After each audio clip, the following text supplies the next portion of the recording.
C'est une bataille d'images, de symboles. Hier, des stars du tennis ont posté cette vidéo devenue virale. Aujourd'hui, on pose les raquettes et on lève les mains.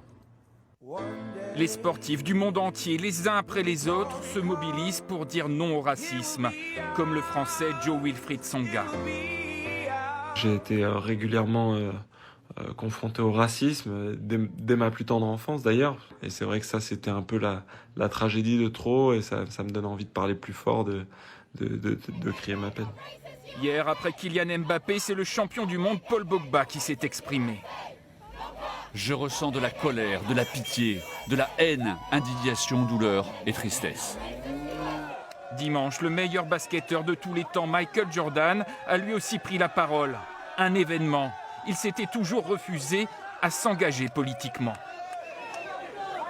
Je suis aux côtés de ceux qui dénoncent le racisme enraciné et la violence envers les personnes de couleur dans notre pays. Nous en avons assez. Le monde sportif d'un côté, des artistes de l'autre, comme la chanteuse Beyoncé qui a envoyé ce message pour interpeller ses 145 millions d'abonnés. Il y a eu tellement de fois où nous avons vu ces meurtres violents et il n'y a pas eu de conséquences. Quelqu'un a été arrêté, mais la justice n'a pas encore été rendue. En France, des comédiens comme Omar Sy ont été touchés par la mort de George Floyd.